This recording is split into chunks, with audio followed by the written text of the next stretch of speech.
Welcome to the Ballet Help Desk podcast. My name is Jenny, and I'm joined by my co-founder, Brett. We are both proud ballet moms who met backstage at our children's recital. During our kids' training, we found that resources were limited. We relied on Dance Magazine and fellow parents in the lobby for information. Now that our children are embarking on their professional careers, we're excited to share our combined 20 years of experience as ballet moms with all of you. We'll be bringing in experts to help make sense of this complex world of ballet training.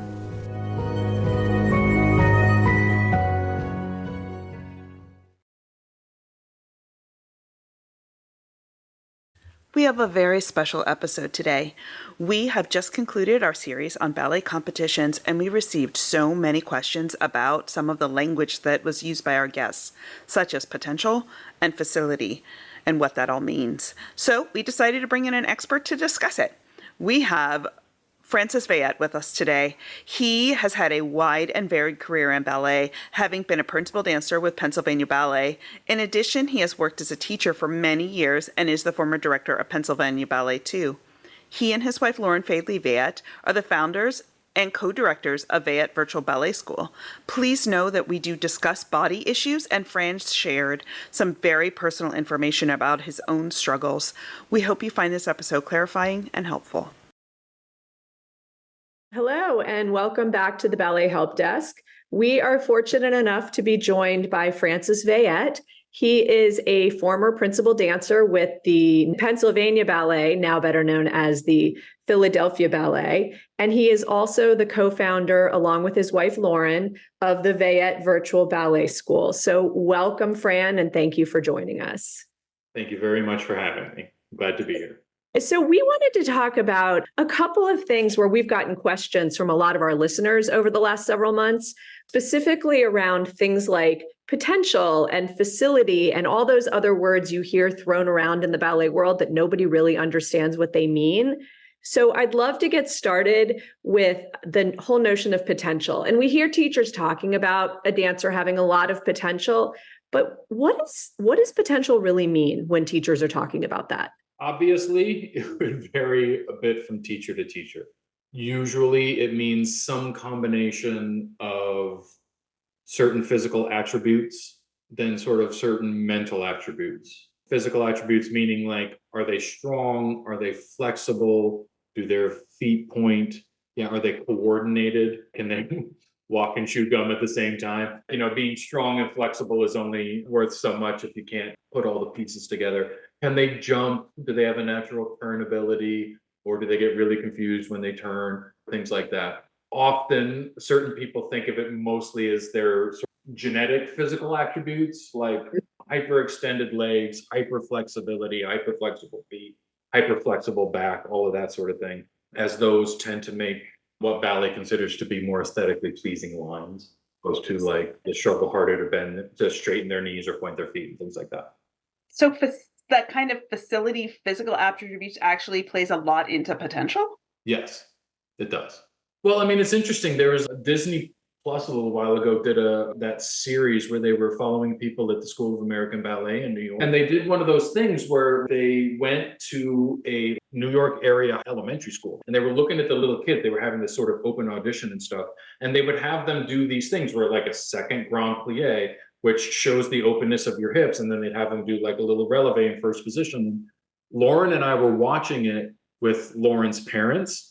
And they showed this really short little clip. It was less than 2 seconds long. And they just said to this little girl, now go up on your tippy toes. And she just went up on her tippy toes. And Lauren and I both immediately went, oh God, take her. And Lauren's parents were like, really? From that? And we were like, yeah. And both of us, without hesitation and 100%, were like, yeah, look at that beautiful releve. I was going to say, so what does that tell you? Because I don't understand that roadmap. So you see someone who can go up on their toes and releve like that. When you project out and you think like, okay, they have all this potential. What does X, Y, and Z, what does that look like?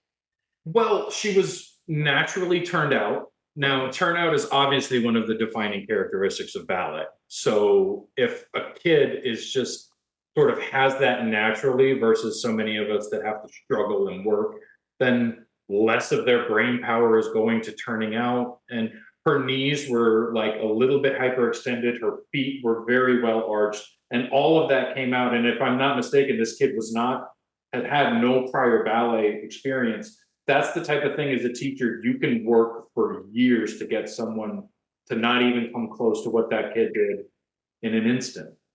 So You is know? that why? So when Sam was, I don't know, 10, he went to an audition for a ballet school, and the audition, he skipped across the floor.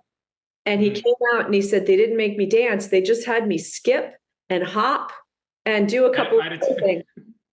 I'd have taken Sam when he was like 7 years old. Yeah, and Sam had a lot of potential as a young man. Like when, Right, but when when someone's he was already trained, but Lauren and I were in a park with Lucy last night, and this kid was running around. This little boy, I would guess he was like 11 or 12 years old, and playing tag with somebody. The kid just dropped into a middle split right there in the middle of the park. And I turned to Lauren and I said, I wonder which one of these is his mom, because Kansas City Ballet School will probably give him a scholarship. How can you see the potential in a potential dancer when all a kid is doing is galloping across the floor? Well, one, skipping is not skipping, especially like if you have them skip or chasse or alternate legs or skip chasse. That's not as easy as we think it is. Huh. Most people would have trouble coordinating that. Oh, right? so it's Like, it's a coordination thing. that's Okay. partially coordination. Also, if you have like, especially like a little boy who you want to jump high and you go, just skip across the floor, jumping as high as you can. You can see if their vertical jump is there. You can see certain things for coordination wise too, and strength wise, especially like say in the core, if they're jumping and losing their balance in the air and then they land funny, or if they're just skipping across the floor with their body on top of their hips and their hips on top of their feet. That's surprisingly, there is an awful lot you can see from that. And that's just something that kids have or they don't. Is that right? Some kids are more coordinated than other kids. Kids are more naturally flexible than other kids. Some kids are taller, some kids are shorter, all of that. Can you talk a little bit about the difference between potential and then the word facility? Because we hear that one thrown around all the time too. Those are pretty closely related. They are. Okay. So yeah, a person's facility has a lot to do with their potential. We had a girl here that was a student that actually just left here to go to San Francisco Ballet School, and her facility and her potential is off the charts. She's a really nice young kid and she's going to do great there. She is long and flexible and has these beautiful feet, beautiful legs. And when she does a développé side, she can put the leg as high as she wants. She can do an arabesque with her leg at 90 degrees, her back straight up and down, and her shoulders square. And with that hyper flexibility, she's still able to execute pirouettes on point. She still has some jump to her.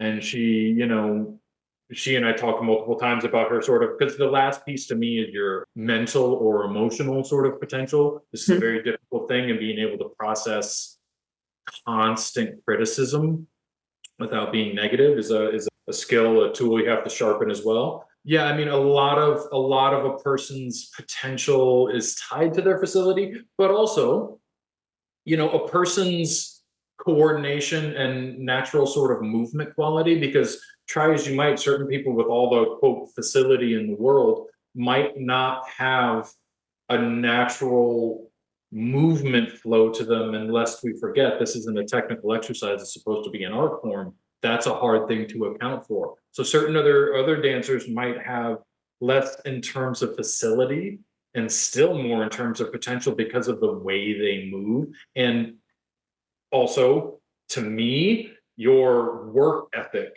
is a very, very large piece of your potential. Are you willing to outwork everybody around you? Because talent is finite and work ethic is not. There is no limit to how hard you can work. And I've seen people with, whatever you want to consider, or ballet people might consider less potential physically or less facility, just outwork the people around them. And that can't be discounted at all.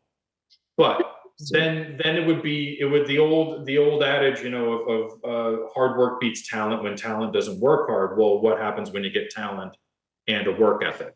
I mean, the answer is Lauren, my wife. The answer is those once a generation ballerinas who've got all the facility in the world and a good head on their shoulders and a work ethic that puts other people to shame.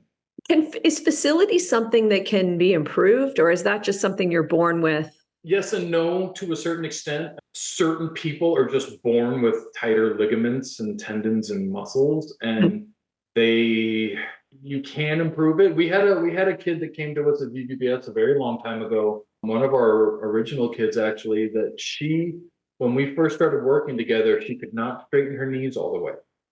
Right? She was just one of those people. Certain people, their knees just stop at less than all the way straight, let alone hyperextend. And we worked and worked and worked. And I asked a couple physical therapist friends of mine, like, hey, what do you do if you want to get that a little bit better? Can you get that a little bit better? I mean, obviously you don't want to just prop your leg up on a chair and put a couple of bricks on your knee or something, but they gave me some exercises for stretching the knees that sort of use your body's own systems. And she just worked and worked and worked and wouldn't quit. And now she has basically perfectly straight legs that make these really nice lines. That's the subjective part of the art form, that a straight knee is more beautiful or more attractive of a line than a bent knee. It can be improved, but it's really difficult. It takes a really long time. High arched feet versus flat feet, there's only so much that can be done about that. Right? I mean, you can wear fake arches and stuff, which I tell people all the time if they have trouble with their feet and they want their feet to look better. Like, dude, no shame. Put some fake arches on. Is that what they mean when they talk about good feet? Is the arches? Mostly what they're talking about is the arch and the ability to point, but also they need to be strong. So there have been a certain number of cases when your feet are so completely hyper flexible, standing on them at all on point is really difficult. Right? You imagine if you're standing on your toes, you want your toes eventually to be going straight down into the floor. And if your feet are so arched that you're going to be having to, your toes are darn near knuckled under and you're standing on the metatarsal heads, that's the opposite problem. And they have to go through all kinds of different other things to sort that out, right? Being able to just stand up and do a pirouette for someone with hyper flexible feet is kind of terrifying. And is it something that can be improved? Like, can feet get good? They can get moderately better. That's my feeling on it. I'm not a doctor or a physical therapist or anything like that, but in my experience, how much do you really want to stretch the ligaments of your feet? Those are structural. Any gain in potential flexibility is going to have potentially, if you go too far, you're going to have a corresponding weakness that it creates. Your ligaments are your ligaments. Ligaments have a relatively limited stretchability compared to muscles. Stretching the muscles of your feet isn't going to improve that. I mean, you can stretch your feet. If you're one of those people that have very flat feet and your feet just don't arch or point at all, you're going to get really, really moderate improvement that might cost you some stability. I don't know if that's worth it. And then in the moderate range, if you have like moderately arched feet, I always tell people that how you use your feet is way more important than how arched they are. Good feet. I mean, I have a book on classical technique right here too that describes the perfect foot, and it says that it's arched but not too arched, because then point work becomes untenable. It's like, well, how much is too arched and how much that all of that seems silly to me. If you can dance on point, then it's a good foot. Men the same, but men very different. I mean, it used to be that a guy that could point his foot was just a cherry. It was not the cake. It was not the icing. It's just like, oh, you can point your foot too? Fine. While you're back there partnering the girl, it doesn't matter. We're looking at her. But nowadays, it's like the competition for men is far stiffer than it used to be. So there are aspects of your facility that you can improve. You need to make sure, I would say the caveat to that is you need to make sure you're doing so under the supervision of someone that knows what they're doing. Don't just sit there in your middle split until you get a labrum tear or something. Talk to somebody who knows what they're doing. Try and find some help. Yeah, I think that's really great advice, because you're right. So many people just, buy yoga blocks and put a weight on their knee and hope that they're going to get hyperextension. And that does a lot more harm than good. So at what point does skill need to meet potential? That's a really great question.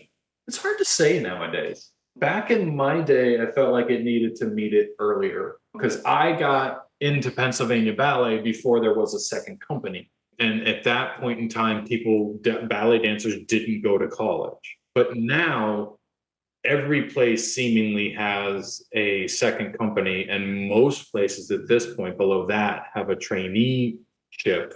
There are a handful of very good college programs that are churning out as many professional dancers post-college as any professional training academy.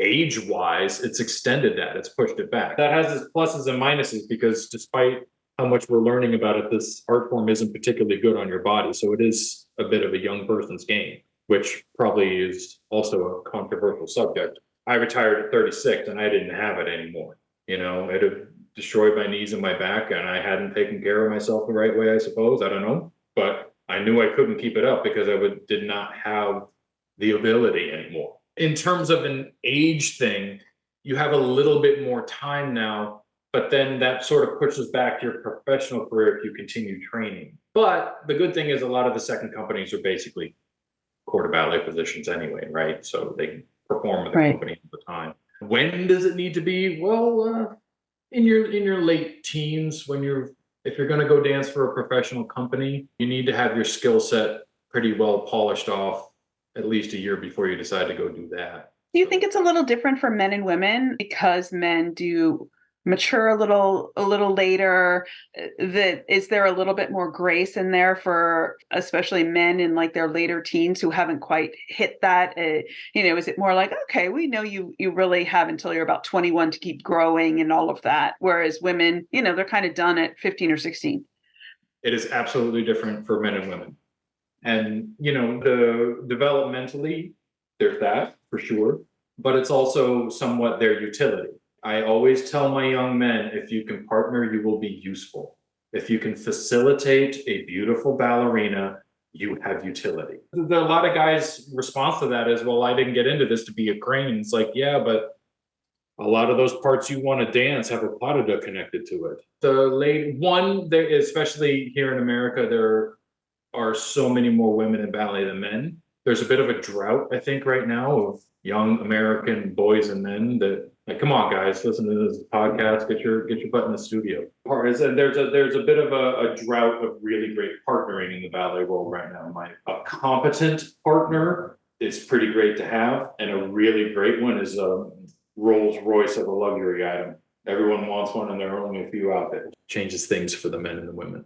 People who have dance training can say, like, I can watch for 30 seconds and know if that person will win a ballet competition or whether or not a company will be interested in them. Anecdotally, one teacher said to me once, I can pretty much tell you who we're going to choose for summer programs by tondus. And I just thought that was like mind blowing. Like, how do you know that? So can you maybe shed some light on how? How can you see those things? Interestingly, I've said that a lot of times. I say that to people that I'm helping put together an audition video, because you're sitting there trying to put your audition video together, and a lot of my students get all anxious trying to get every little thing about the video perfect. And though you do want to do that and you're putting together a video so you can just do another take, it's like, on the other hand, you said about watching that thing on Disney. That little girl did a releve, and Lauren and I both went, ooh. If you're a competent teacher, which I'm not saying I am, but if you're a competent teacher, well, I'll say you are. You're seeing them do pliés, and you see that their ankles aren't rolled. You see that their knees are over their toes. You see that their thighs and hamstrings and calves and shoulders and stuff are well muscled, because they shouldn't just be thin. They should be strong and well muscled. Doing a real plie is difficult. So half the time you can just tell by the shape and tone of their bodies if they're taking it like really seriously, because their muscles will be under stress as they're standing there. How engaged are all of the muscles? What does the shape of their back look like? Is their upper back round? Have they straightened it out? Do they know to pin their shoulder blades? Are their shoulders up? There's, in a properly executed first position demi-plie, there's 60 of your 100 markers that you're looking for. Really? Yeah, in my opinion, there are. And put another way, and this is the harsh part, right? This is the harsh part of the ballet world. Maybe it doesn't tell you everyone that you're going to take, but it tells you 90% of the people you're not. Maybe that's what she meant when she said that to me. Yeah. You watch pliés and tendus. If you're in an audition with 100 people, and you're actually going to try and be serious about finding one person, then you're going to need to look real close at 15. And you'll have figured that out by the end of Tondues. There will be 10 yeses, 5 maybes, 5, let's see if they really surprise. And then, sorry, but at the professional level, there'd be 80 no. Sorry, that person doesn't have the flexibility, that person doesn't. There are certain other things that after you've been in it for a while, are little red flags of the way they'll do a plie that are just like, nope. It's a hard thing to see, but as we were talking with certain people's facilities, right? If it's just a facility, just hyper flexibility that's never had to work too hard, you'll kind of see that too in the way they approach a plie. You'll see somebody that follows their hand with their head, uses proper épaulement, or tries to make you think they're doing épaulement by moving their shoulders. There's an absolute ton of information in pliés and tendus. Plus, as I always tell my students, a properly executed tendu becomes a properly executed dégagé. And a properly executed dégagé becomes a properly executed grand battement, which becomes sauté or grand jeté or tour jeté. There's an absolute ton of information in the beginning basics. Oh, see, for me, I never would have put all of those together in that kind of puzzle, but it's so helpful to hear that because they all build on each other that way, that's why it gives you so much information to look at something, beginning movements that everyone does in the beginning of class, and it tells you so much. At my current experience level, whatever that is, you really do start to see certain patterns. And it doesn't mean that they're all the same, but it does mean that there are archetypes. And you start to go, okay, I've seen one of those before, and well, you know what, that one time that young lady surprised me, so I'm going to keep my eye on her and see if this manifests itself on one side or the other of what I'm looking for.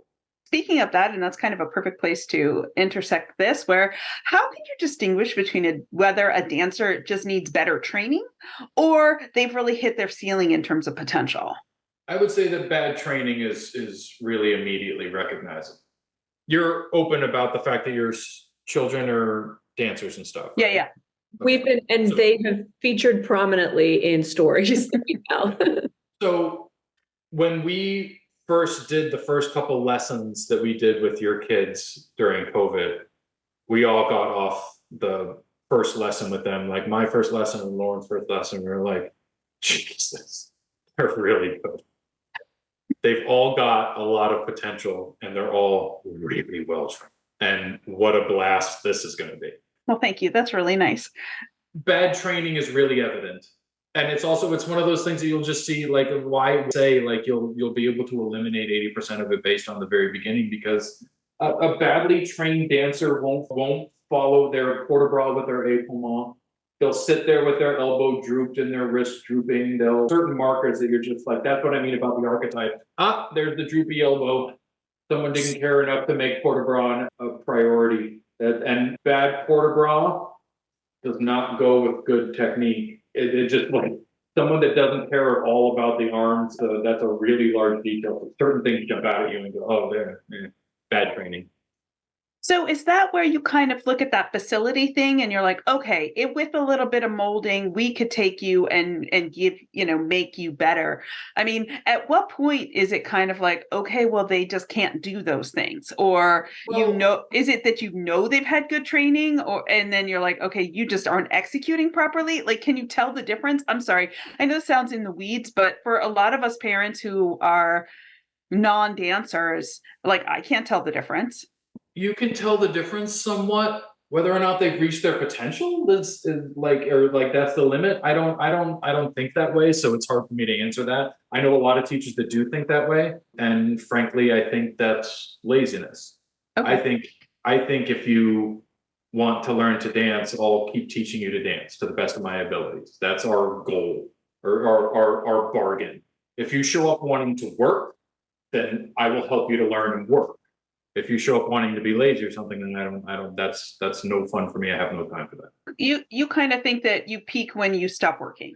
Yeah, that's one way to say it. You can be made, if you're in the right situation, you can not have your head on straight, and you'll just be, if you're at a really, really good school and you just don't really care, but you have some potential and stuff like that, you can continue to get better, because you jump in a pool, you're going to get wet. So Well, I'll give you an example too. There was another student that had come to me a couple of years ago, and she had been dancing since the time she was 4. She was at the top level of her little school that she was at for the last 2 or 3 years. She was 13 years old. She'd never done a frappe. I taught her frappe, and she'd been dancing for 9 years. She had nicely arched feet. She had she had tight hips, so she needed to like work on her turnout. But she had some hyperextension. She had a natural muscularness to her body that was strong. She was relatively coordinated naturally. So it's like, well, it's a little late in the game, but if you get to a good school, you can still make a run at this.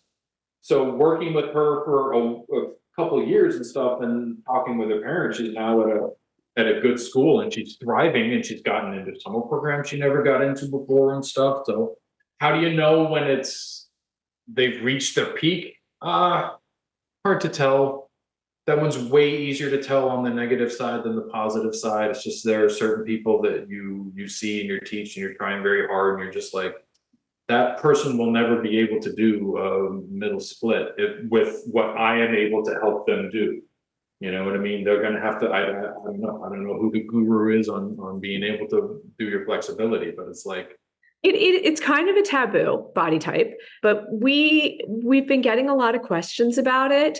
And can you talk about what people mean when they say the quote right body type or the wrong body type, especially for young dancers and some who may not have gone through puberty yet? well, that's the issue there, is how can you really tell before they've gone through puberty? I mean, certain things are there already. Hormones do a lot. They change your body an awful lot. But still, I mean, it's not like you're going to go from completely inflexible to rhythmic gymnast because of puberty. It's going to maybe accentuate more than completely change.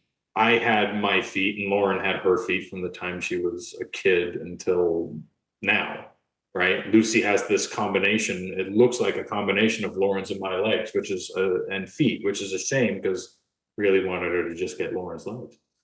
Well, I mean, who wouldn't want Lauren's legs? Her swoopy legs are insane, and her feet are, they're just gorgeous. But it's like, there's the thing. I was having to talk with some of my students here recently where it was like, look, Lauren was born with those legs and feet. And is that fair that she got those and other people have to struggle their whole life to get nowhere close making a line like that? I mean, as I'm sitting here, and there's a poster of Lauren behind us in Swan Lake. It's an absolutely gorgeous line. And it's not that she didn't have to work to make those feet and legs into what they became, but she was born with the darn things. The right body, the wrong body, I don't like that. I don't subscribe to that nonsense. I think especially these days, there is a very wide variety in what is quote unquote acceptable in the ballet world. If you're a good dancer, you're hopefully going to find a place, right? But all of it is subjective. It is a subjective art form. It is subject to someone's opinion. Now, there are a lot of commonly held opinions, but in the end, like as an example, this classical ballet technique book that I have has a section, and it has the ideal female body, and it has all these arrows and saying this and that. And one of the things is small head. Like, what the heck, man? How do you change your head size? What does that have to do with anything? That one's, I'm just like, well, that's ridiculous. Other parts of it are like, you know what? It's better to be flexible than not flexible. That sucks if you're not flexible, but it is, right? I mean, it's better if your feet are more arched than less. I'm sorry, but that improves the line aesthetically for what people in ballet like. Now, that's a subjective opinion, but it is there. It's better for the guy that's going to do a variation to jump 1,000,000 miles in the air than not. And yet I've known really great male dancers with not much of a vertical jump. It's better for them to do lots of pirouettes, men and women. And yet I've known plenty of professional dancers who were not very good turners. The right body or wrong body, to me, it's one that will do ballet and will make the right lines and stuff without you having to fight it and hate it too much. And the hard part to accept with all of this is that, kind of like an Olympic athlete or an NBA athlete or something like that, the ballet world is in the end the domain of the exceptional. You have to be exceptional in every way possible because the audience members pay a lot of green money to come and see something extraordinary, to be transported and to have their day brightened by something unbelievably beautiful. And we can't, yeah, to me, you can't allow the slightest bit of erosion in that hill, or it all just sort of goes away. Like once you start rubbing the edges smooth, how far do you go?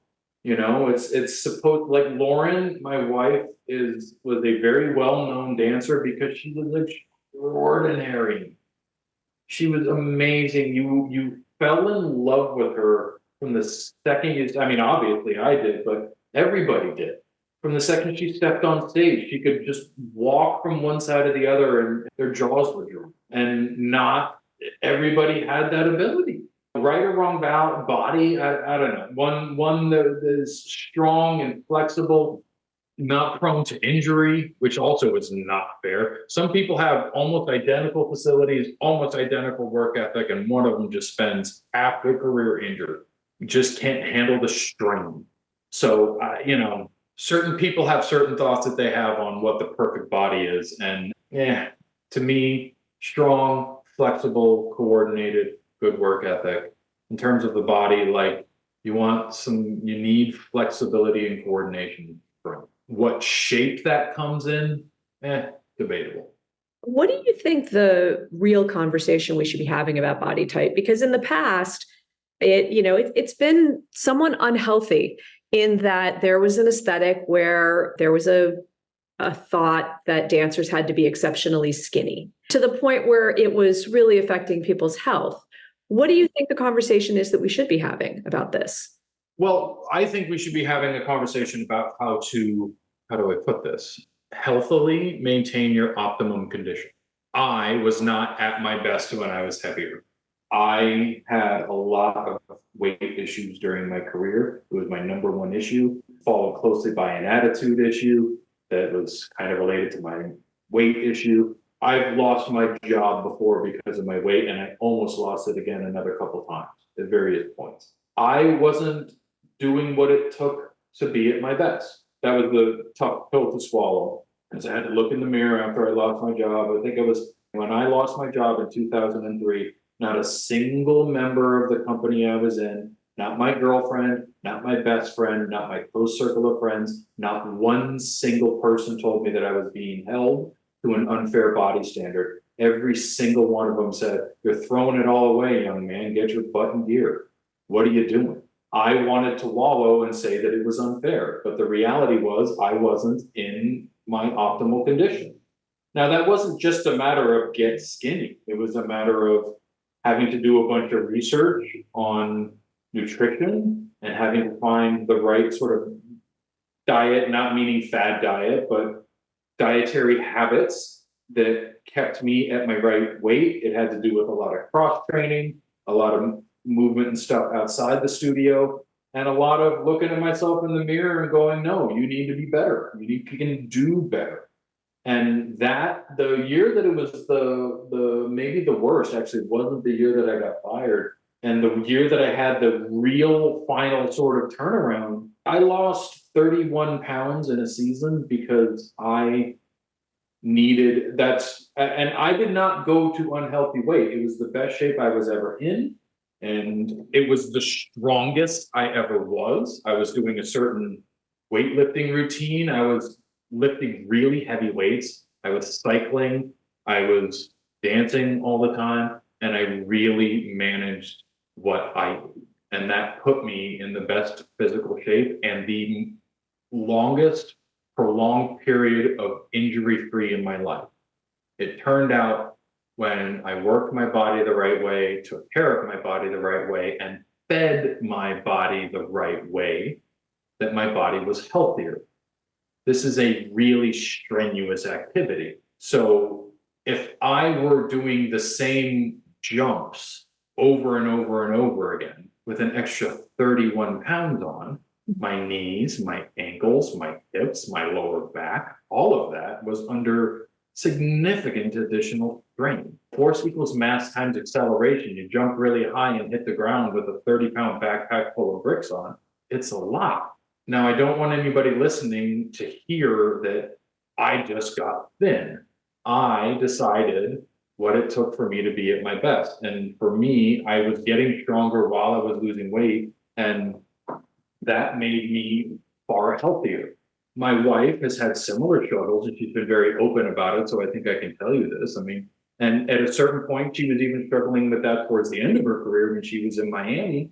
And Miami was actually quite wonderful to her for that, though they were hard on her about it.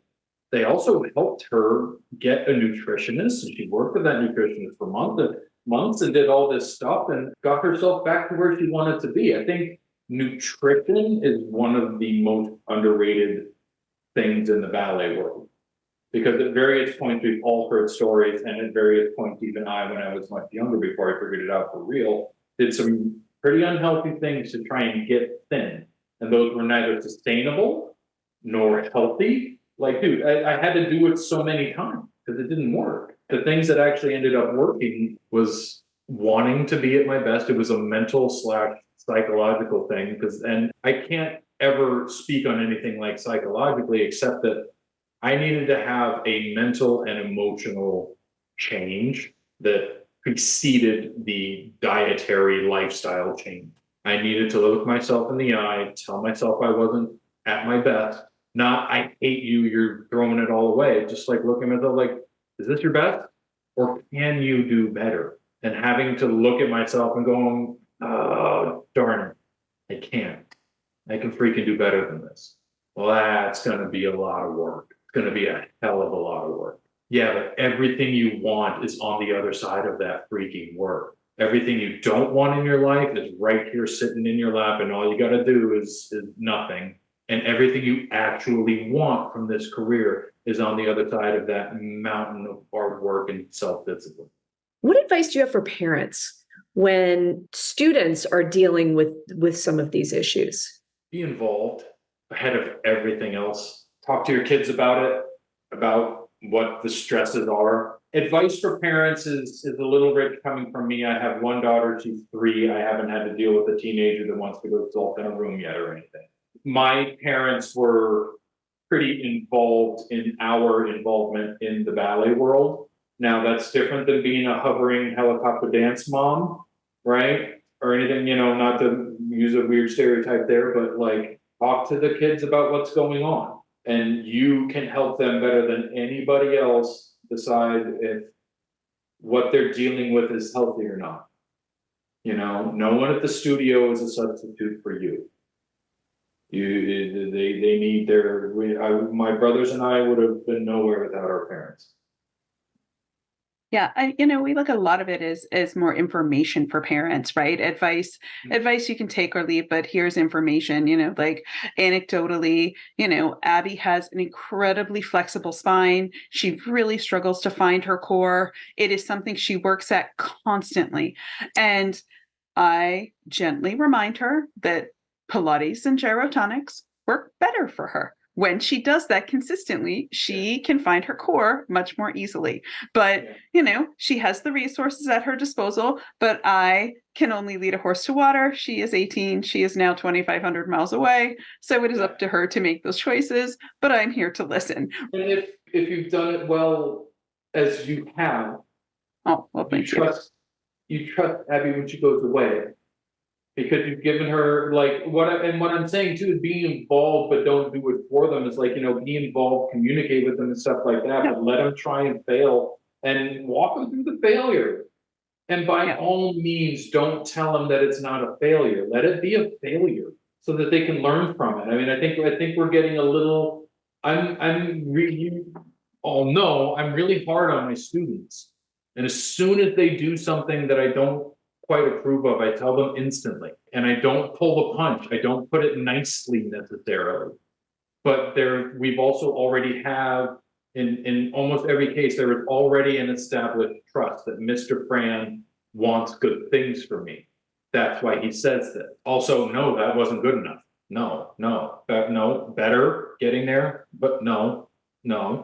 And then finally, that's it. That's the one. Try and make sure they don't fail. Let them fail. Earlier the better. Because if they don't ever fail, they don't ever know what a standard is either. You reached for something and missed. That means you reached for something. Be involved, but let them like peripherally. In terms of the weight and stuff like that, like what, as a parent, you know your kid, and if you don't know the things you're looking for, I mean, one, this podcast is a wonderful step in the right direction. Little plug here, but we at VVBS, we do mentoring sessions and stuff like that for kids and for parents that are like, you have a bunch of questions about what's going on right now, sign up for a session and we'll talk you through it. We'll give you the honest answers best we can to the limit of our knowledge, and you go ahead and make your decisions. We never help our kids make decisions. We never make any decisions for the kids. It's like, here's your pros, here's your cons, this is what you can expect. And in today's information age, there's information everywhere you look. So you got to make sure you vet it and you're getting good information from people that know what they're talking about, but also like look for certain red flags there. I'm not a fan of finger pointing and blaming. So if you're looking to certain sources, you have a tendency to go, this person did that and that person did that, instead of, I did this and this was my failure and here's how, in this bad situation, this is what I did to overcome it. I think those are the types of people you should try and look for. Fran, I think that I will just speak personally for a moment. I am so grateful that you have been so honest, not only sharing your story with all of our listeners here, but that you have shared it with our kids, because the first time you shared with our kids, talking about kind of some of the struggles that you had, it was not only very eye-opening because our kids just thought you guys were gods, like, oh my God, they're so amazing. But the fact that you guys were real with them and talked to them about the struggle, it really made it, I think, more real for them. Not only did they trust you, but also they really felt like, oh, he really understands what we're going through. Lauren sharing her issues. Oh, you really understand what I'm going through. You're not talking at me, you're talking to me. Some people say that, oh, some people just aren't built for ballet. For example, right? I was a gymnast when I was a kid, but when I was in 5th grade, I was 5'8". Gymnastics at that point was just not going to happen for me because I was slated to be about 5'10". Gymnasts are not 5'10". They just, it's really, really hard. What is the real conversation that we should really be having around ballet aesthetic and ballet body types?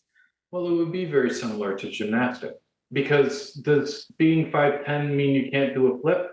No, but it does mean that executing a double layout is way the heck harder, because rotating a larger object is more difficult than rotating a smaller object. So is that an unfair body standard, or is that the reality of physics? Dance and ballet is somewhat different than that. The honest answer is the discussion around body type in ballet and who can do it and who can't, or who should do it and who shouldn't, or anything like that. Everybody should give it a shot. And then everybody should understand that it is the absolute best of the best that make it. And to be able to accept that this might not be the arena where you are the best of the best. And that doesn't diminish you as a person or mean that your value as a human being is less. It just means that, like, I can't flip, so I can't be a gymnast, right? I'm 6'1" and don't have a particularly strong arm, so I don't get to play NFL quarterback.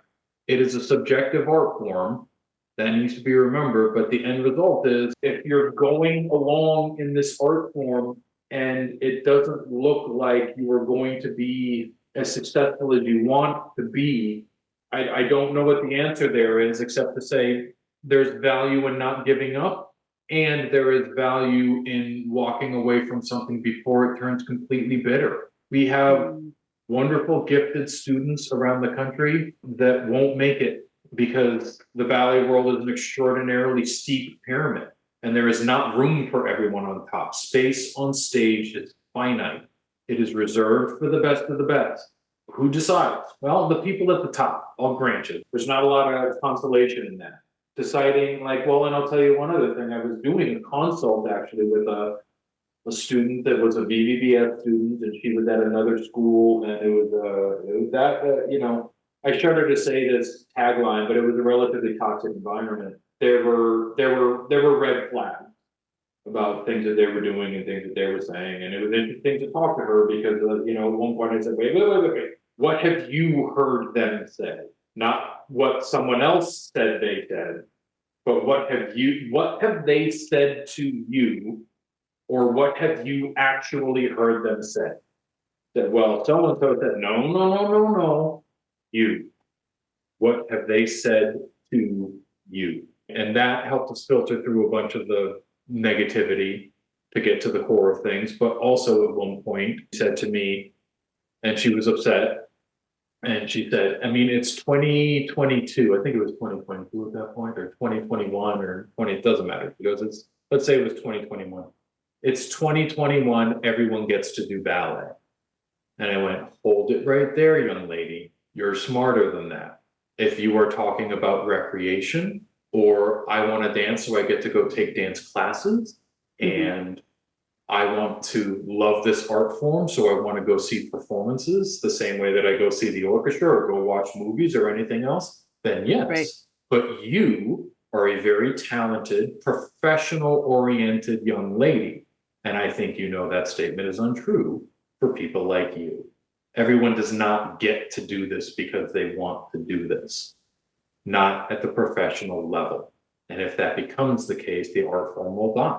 That's a harsh opinion of mine, and I will grant you that that is an opinion. Go see ABT or New York City Ballet or San Francisco Ballet or Kansas City Ballet or Philadelphia Ballet, Miami City Ballet. Those people are extraordinary. They are gifted 1 in a million individuals. Every single one of the people on that stage is a 1 in a million talent. And then the people that are in the center have differentiated themselves from the rest. I mean, it's not supposed to be just anyone who wants to be on stage gets to be on stage. I would love to go to the Olympics, and I can't tumble, and I can't ski, and I can't I can't do the Iron Cross on the reins. I didn't get to go. This was my domain. This was my thing. I love my art form. So there's a certain part of me that feels a little defensive about it. Like, it's an extraordinary, beautiful thing. Every person that will listen to this podcast knows who Baryshnikov is. That man was extraordinary at an extraordinary time. How do you know? Like, sorry, repeat the question. No. I think this is all really good. The question was, how should we be having the conversation about ballet aesthetic and body type? But I think you're actually hitting on a lot of things, because you're just talking about a standard. What does that look like? And it used to be, Balanchine kind of set that new aesthetic, right? That one of like very, very skinny and skinny arms, long legs, small head, long neck, right? That like genie in a bottle combination. And do you see that there is a little bit more room for, that some person that might be a little stockier or develop muscle in a little bit of a different way? Yes, there's definitely more room for that. And there's been more room for that for a while now. I sort of disagree with a lot of the people that are sort of constantly being negative about it. I've seen many different body types for my whole career. Like, I saw lots of different body types at the Pennsylvania Ballet during my time, and I thought they were all beautiful. So I think there is room. I think the idea, again, should be that you are in your optimal condition. The standard exists for men and women, but there are different aspects to it for men and women. Look, I was a partner. I spent a lot of my career partnering, and I was good at that. I won't claim to be a great dancer or anything like that, but I was a really good partner. And I lifted anybody that came in front of me. And at various points, I was the guy that could lift someone that other people couldn't. I was a big, strong boy, and I loved being a big, strong boy. I took pride in the fact that I would not fail. I did not miss lifts as a matter of pride, right? But anybody that's been serious for a little bit in the gym can tell you the difference in what you can lift one time and fail and lift 10 times in a row. It's not a lot of weight, right? So maybe some of that came because women have to be lifted. Now, that is not to say skinny or better at all. Please don't misunderstand that, people. Like, It's not to say skinnier better, lighter better. Lauren was very muscular, and muscle weighs more than fat. Lauren was heavy, and she was always in wonderful condition, and there wasn't a bunch of extra. Lauren was in wonderful physical condition her whole career, and she was strong and muscular and heavier than other people that looked almost the same as her, because her muscles were dense. They were real. She used them. They were not for show, and it made her heavier than certain other people. There was a ballet we did, it was Balanchine's Concerto Barocco, where there was another, don't know why, actually, you know what, here, full disclosure, I wasn't cast in the part with her because I wasn't in my best shape, and that part was in a leotard for the guy. So they put who else they thought was the next biggest, strongest boy in the company with her, and after about 3 weeks, they couldn't get through the pas de deux. So they asked me, and Lauren and I ran it the first time, and I didn't miss a single lift. Whether or not that was fair, because me looking good in the leotard didn't have anything to do with me being able to lift Lauren, right? But there it was, and I didn't argue with it. I wasn't happy about it, and it meant that I didn't get the maximum amount and the optimal amount, maybe, time of rehearsal with her. There's a part in that thing that people call the miseries, and it's 9 lifts back and forth, big, slow overhead lifts from one side to the other. And they're in these grand têtes, which has this arc to it that means her weight goes from one side of your body to the other and changes in the middle of the lift. And you have to do 9 of them in a row. That sounds brutal. And it's absolutely brutal. Does it matter how much you weigh if someone's going to have to do that with you? It kind of does. I'm sorry, that's awful. But also within that, do you get to put the man at jeopardy, extra additional jeopardy? Because that could cost him his career. This is the part where I'm definitely, going to say something that's controversial and people are going to be mad at me, but what about the guy? Does no one care? There's a lot of men down there that have to pick up a woman and put them over their head. The overhead press is the hardest lift. It is the least stable lift. Deadlift world records, 1,134 pounds or something. Overhead press is like less than half of that. It's a brutal lift to go over your head with another human being. And you need extra strength while he's up there in case something goes wrong. You should not be at your limit. So on the one end, we readily and without hesitation tell every male dancer that goes out there and straps them up that you better be able to do this. And if you can't lift a woman over your head, you better get your butt to the gym and do whatever it takes. And I think that's fair. And I accepted that. And I wanted that responsibility. I loved being a partner. And I think it's interesting that and at various points, I never said a thing to any one of my partners. But a couple of people during my career got chewed out by a ballet mistress who said, "You're going to hurt him if you don't get into better shape." I don't know what the right answer there is. I don't know. Yeah. Lauren was always strong and a pleasure to dance with. And I never minded picking up anybody that was sat there in front of me. But the difference between being able to lift someone and not lift someone is a matter of how much they weigh and how well they manage their weight. If you're really disciplined and strong, but weigh more, it's different. I don't know. Talking about that, are there some deal breakers when it comes to like physical attribute? The road is probably much more difficult for short men. So are there deal breakers for men? Are there deal breakers for women? Like, we anecdotally know several boys that came, up through the kids, and they're definitely on the shorter side, and they have a much harder time finding a job. Shorter men end up being specialists. It's less versatility. You're limited on the number of people you can partner, and therefore certain other aspects of the rest of the career are affected by an inability to partner certain people. So even if they want you to do a certain part, they better have a certain ballerina they want to do the corresponding part. A lot of sort of the shorter men end up being sort of the firecracker, like jump and turn and do tons of crazy cool stuff. And certain of the shorter men that I've known have been wonderful classical leading men, but they need a itty bitty ballerina to go with them. So I have a question about, you see a lot of dancers who are pushing and pushing and pushing to go after a professional career. And, you've said earlier in our conversation that there are some students that just won't make it, and most don't because of that very, very steep pyramid.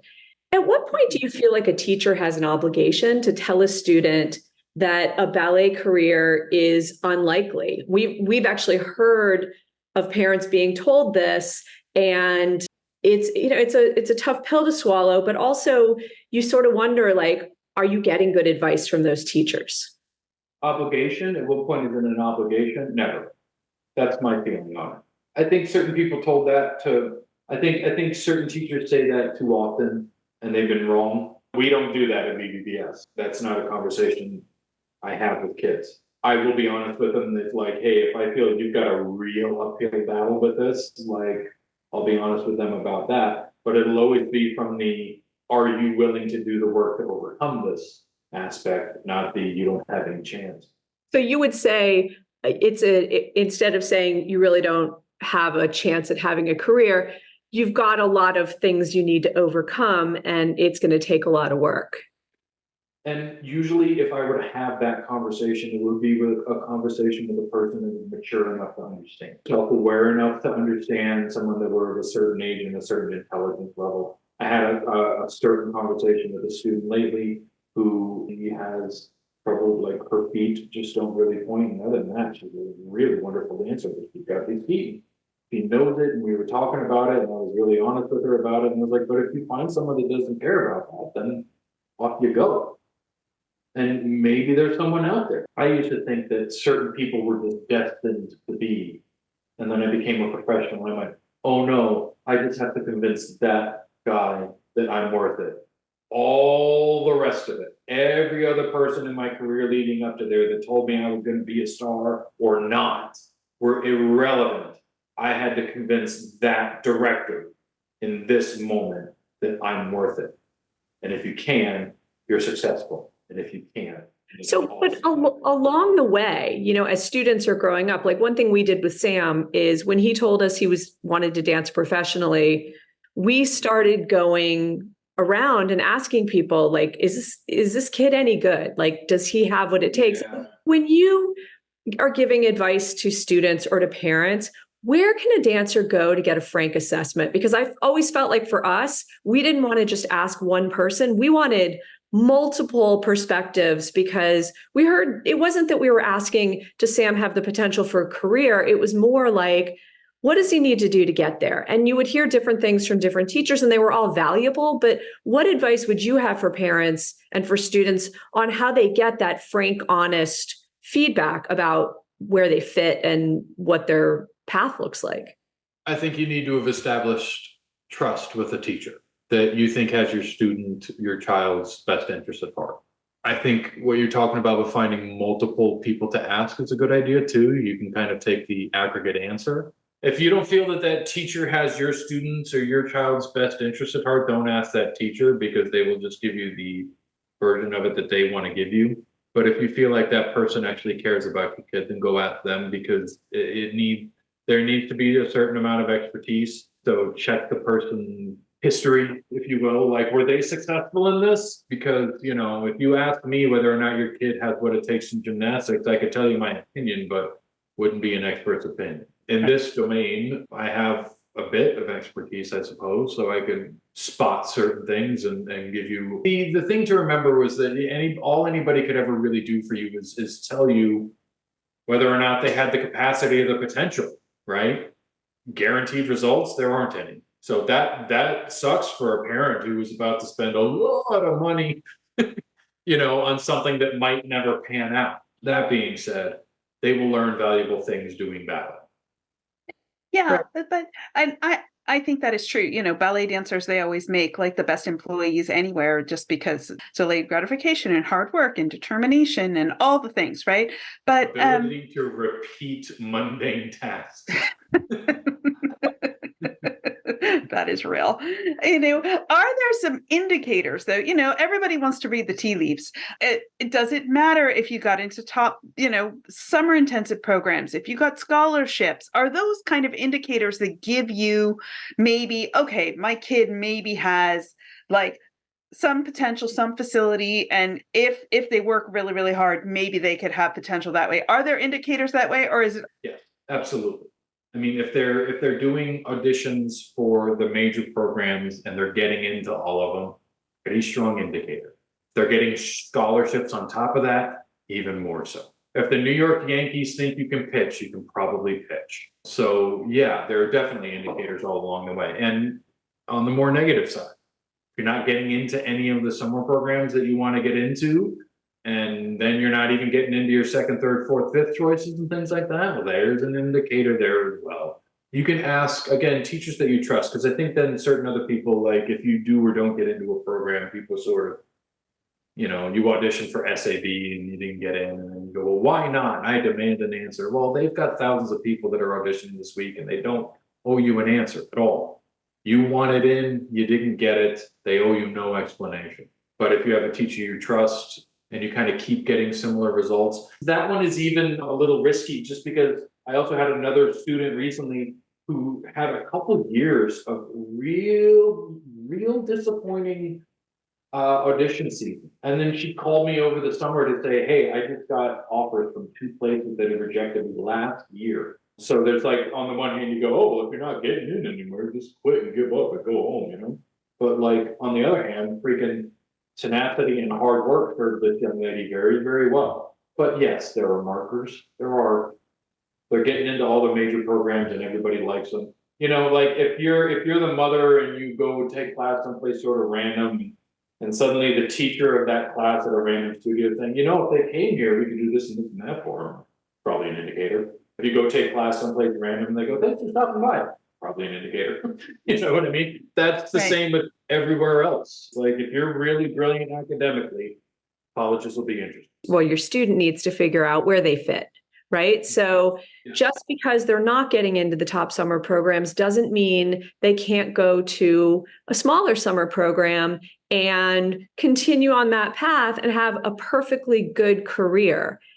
Yeah. It's figuring out kind of where you fit in the ecosystem. Yeah. And the thing is to dance, after all. I would have sworn, based on what people told me when I was 12 and 13 years old, that I was going to be a principal at ABT or New York City Ballet. That was what they all told me.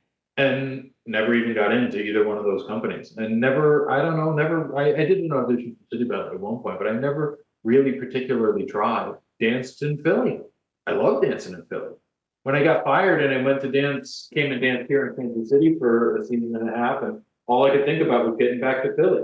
That was where my career was. As soon as I was there, it's like, oh, this is it. This is where I'm going to be. And I didn't like that I failed, and I wouldn't accept that I failed someplace. I could have stayed here in Kansas City and done really, really well and had a completely different path.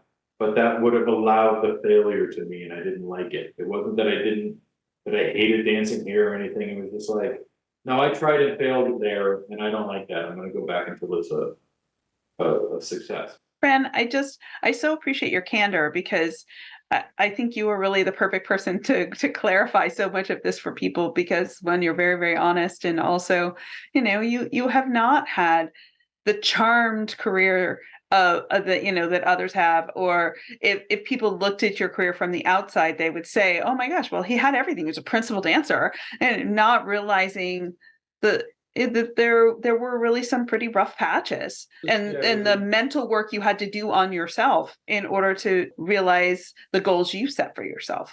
The nice thing about all of my struggles is, well, one, finding the strength to sort of look myself in the mirror and admit that that most of it was my own making, and that I was the one that needed to figure it out. Because also it's a hell of a lot, as difficult as it is to change yourself, it's a heck of a lot harder to change the world. Like, changing yourself is the easier of those two options, as difficult as it is. And being able to admit that I wasn't doing my best and needed to change and and even just admitting that I wasn't making the maximum effort that I was capable of making, has helped me now inform my students. I don't regret any of that. I definitely regretted it at the time, and maybe things could have been very, very different had I not made so many mistakes and not had such a roller coaster of a career. But then I wouldn't be the teacher that I am now. Now I instantly spot that toxic attitude in the back of the room and I go, oh, get up here right now. You like sit down. You and I are having this out right now. No, no, no, no, no. You're not going down my road. No. And it helps me address my students from a place of experience. And for the most part, whatever that experience is, are you enjoying a huge success right now? I've been there. It's wonderful. Let's celebrate together. And are you really struggling? You dragging the bottom of the freaking barrel right now? I've been there too. Let's drag together for a second. The main focus of the podcast here with like potential and the body or any of the rest of it, you know what you need more than anything else is a freaking stubborn desire to drive forward really slowly, because the real progress around here is stacking paper. It takes forever.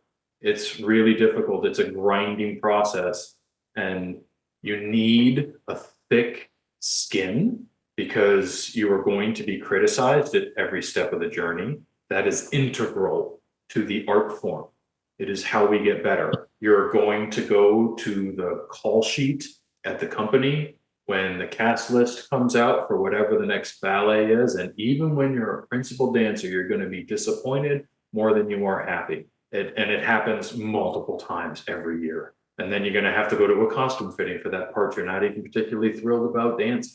I mean, it's like it is a constant up and down of the thrill of executing something you know you did really well, the blunt force trauma of a cast list you know you should be on that you're not, the elation and roar of an audience as you just finished opening night at the Kennedy Center, and then being fired and having to move your entire life halfway across the country because you were a stupid young idiot. It's up and down and up and down and up and down. And even the people that appear, say like Lauren, to have had a straight shot to the top, it wasn't. It was not straight. It was winding and difficult, and she had to fight and scratch and claw, and so did the rest of us. What does it really take? What's the potential?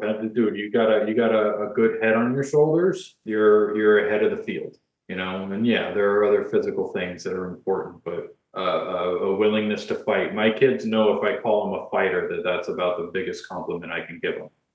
They did something, it wasn't perfect. They got through it anyway. They didn't walk out of it or quit and tell themselves they're a perfectionist. They fought.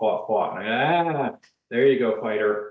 Absolutely. No, Fran, I think that's a perfect place to end it. So actually, if you wouldn't mind giving yourself a little plug and Veyette Virtual Ballet School, where people can find you and all the things, because we recommend you guys to everybody because we think you and your wife, as I said on the intro of Lauren's podcast, you two are some of my favorite people. So thank you so much for doing this. And where can people find your incredible training if they are interested in seeking you guys out?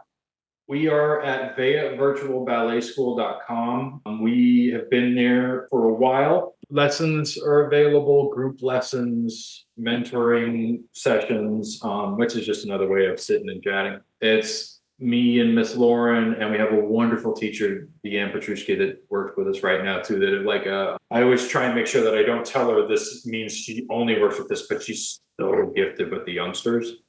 She's so good. She's way better than I am at teaching the youngsters. So if you have a younger person and you're interested in like the true how to do this correctly, Miss Deanne is amazing. Yeah, Veyette Virtual Ballet School. And yeah, I mean, thank you for recommending people, because for a very brief time, we spent some money on advertising. But other than that, Veyette Virtual Ballet School has been a pull yourself up by your bootstraps kind of organization. And it's mostly only ever been word of mouth from our other students. So we appreciate all our students and all our students' families, because our students are one thing, but also talking about what you really need to be successful, you need a good parent or set of parents that is looking after you and is involved and engaged and willing to sacrifice what it takes for the parents to sacrifice for something this crazy. It is quite the roller coaster, that is for sure. Absolutely is. Thank you so much for joining us. Absolutely. Thank you for doing this podcast and for, trying to put trying to put this level of information out there. I appreciate it. We hope you found this conversation as helpful and clarifying as we did. I would like to reiterate how grateful we are to Fran for such a candid and vulnerable conversation. I mean, that was some real talk, y'all. Please visit our show notes to find the links for Veyette Virtual Ballet School if you would like to learn more about Fran and Lauren. If you liked what you heard on this episode, please take a moment and help us spread the word. Follow us and leave us a review on your preferred podcast platform. Tell a friend and share on your social media. Also, now that your dancer has returned from their summer intensives, please head over to ballethelpdesk.com and leave an anonymous review of the program. Help your fellow dance parents by letting them learn all about the good, the bad, and everything in between.